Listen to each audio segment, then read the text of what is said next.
প্রতিটি শহরে শহরে আমার ছাত্ররা রক্ত দিয়েছে, জীবন দিয়েছে। বারুদের ঝাঁজে গোটা পরিবেশ যখন ঝাঁঝালো হয়েছিল, সেই ঝাঁঝালো বারুদের পরিবেশে রক্ত ভেজা রাজপথে দাঁড়িয়ে প্রতিটি নামাজের সময়ে আল্লাহু আকবারের আযানের ধ্বনি দিয়ে জামাতে নামাজ কায়েম করে বাংলাদেশের আগামী গতিপথ তারা তৈরি করে দিয়েছে। 24-এর সেই শাহাদাতের রক্তের উপর তৈরি মঞ্চে 2024 সালের 8ই আগস্ট অন্তর্বর্তীকালীন সরকার ক্ষমতার মসনদে বসেছে। আজ 1 বছর পূর্তি হতে চলেছে জুলাই বিপ্লবের। দীর্ঘ 1 বছরে অন্তর্বর্তীকালীন সরকারকে প্রতিটি ক্ষেত্রে আমরা সহযোগিতা করেছি, উৎসাহ জুগিয়েছি। দেশ এবং জাতির পক্ষে, তাওহীদি জনতার পক্ষে ভূমিকা পালন করবার জন্য আমরা উদ্বুদ্ধ করেছি। যখনই আমরা দেখেছি সরকার কোনো ভুল পথে পরিচালিত হওয়ার উপক্রম হয়েছে, জাতির অভিভাবক হিসেবে হেফাজতে ইসলাম বাংলাদেশ সরকারকে সব পরামর্শ দিয়েছে, সতর্ক করে তাদের পদস্খলন থেকে তাদেরকে রক্ষা করবার চেষ্টা করেছে। আমরা দেখেছি যখন নারী শিক্ষা নারী কমিশনের নামে বাংলাদেশের আবহমান কাল থেকে চলে আসা এদেশের পারিবারিক বন্ধনকে, এদেশের ইসলামী তাহজিব তামাদ্দুনকে ধ্বংস করবার নীল নকশা নিয়ে তারা মাঠে নেমেছে। হেফাজতে ইসলাম বাংলাদেশ বিগত 3রা মে সোহরাওয়ার্দী উদ্যানে ঐতিহাসিক সমাবেশের মধ্য দিয়ে বাংলাদেশের আগামীর গতিপথ নির্ধারণ করবার বার্তা দিয়েছে। আজ আমাদের চূড়ান্ত বার্তা হলো এই আমার সন্তানদের শাহাদাতের রক্তের উপর বাংলাদেশে আল্লাহু আকবারের আযানের আওয়াজ দিয়ে, আযানের ধ্বনি দিয়ে সংগঠিত বিপ্লবের মঞ্চে দাঁড়িয়ে বাংলার মাটিতে ইসলাম বিরোধী কোন কার্যকলাপ বরদাস্ত করা হবে না।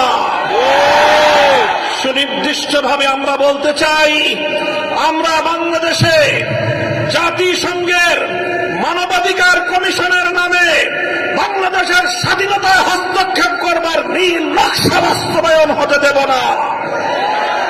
মানবাধিকার কমিশনের ঐতিহ্য আমরা জানি, তাদের এজেন্ডা এবং উদ্দেশ্য সম্পর্কে আমরা অবহিত রয়েছি। তারা বর্তমান এই সভ্য পৃথিবীতে সমকামিতার মতো পৃথিবীর সবচেয়ে বড় বর্বরতা, অসভ্যতা, অস্বাধীনতাকে তারা মানুষের অধিকার হিসেবে বাস্তবায়ন করে গোটা বিশ্ব মানব সভ্যতায় ধস নামিয়ে দিতে চায়। যদি বাংলাদেশ প্রয়োজন মনে করে হেফাজতে ইসলাম, তাহলে সেক্ষেত্রে ইসলাম মানব সভ্যতা এবং দেশের স্বাধীনতা রক্ষা করার জন্য মানবাধিকার কমিশনের অফিস প্রতিষ্ঠার ষড়যন্ত্রকে রক্ষা করার জন্য আমরা প্রয়োজনে আবার শাপলা চত্বরে যাব, আবার শাপলা চত্বরে যাব, আবার শাপলা চত্বরে যাব।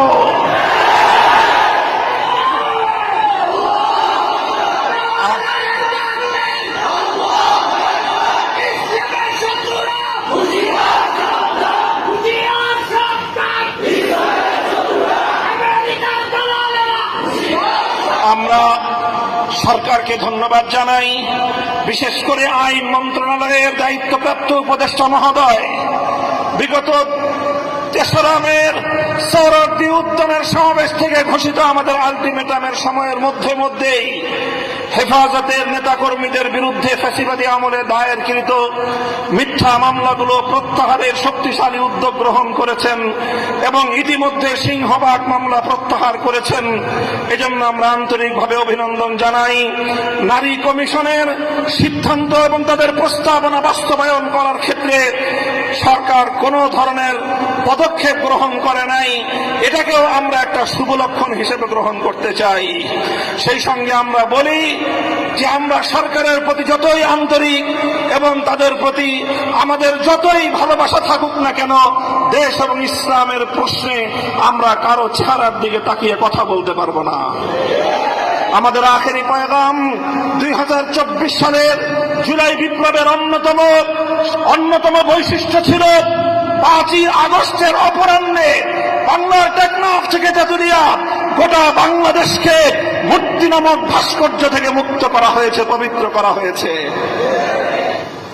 আবার যদি বাংলাদেশে নতুন করে ভাস্কর্য কালচার ফিরিয়ে আনবার কোন ধরনের দিবা স্বপ্ন কেউ দেখেন, তাহলে রাজপথে আমাদের রক্ত মারিয়ে আপনাকে সেই ভাস্কর্য কালচার আবার নতুন করে স্থাপন করতে হবে। আমরা যে রক্ত দিয়ে ধরাই খেলের স্বৈরাচারের ভাস্কর্যকে প্রতিহত করেছি, মসজিদের নগর ঢাকার ঐতিহ্যকে রক্ষা করার জন্য আমরা আবার রাজপথে নামব, আবার কাফনের কাপড় মাথায় বেঁধে রাজপথে নামবো ইনশাআল্লাহ। প্রস্তুত থাকবেন। হেফাজতের আমির আল্লামা মুহিবুল্লাহ বাবু নগরী আজান দিবেন। সে আজানে আমরা সারা দিয়ে জামাতে শরীক হওয়ার জন্য গোটা বাংলাদেশকে যে কোনো আধিপত্যবাদ থেকে রক্ষা করার জন্য আমরা প্রস্তুত থাকব। সকল শহীদানদের শাহাদাত কবুল এবং তাদের রূহের মাগফিরাত কামনা করে বক্তব্য শেষ করছি। নাসরুম মিনাল্লাহি ওয়া ফাতহুন করিব ওয়া আখিরু দাওয়ানা আলহামদুলিল্লাহি রাব্বিল আলামিন।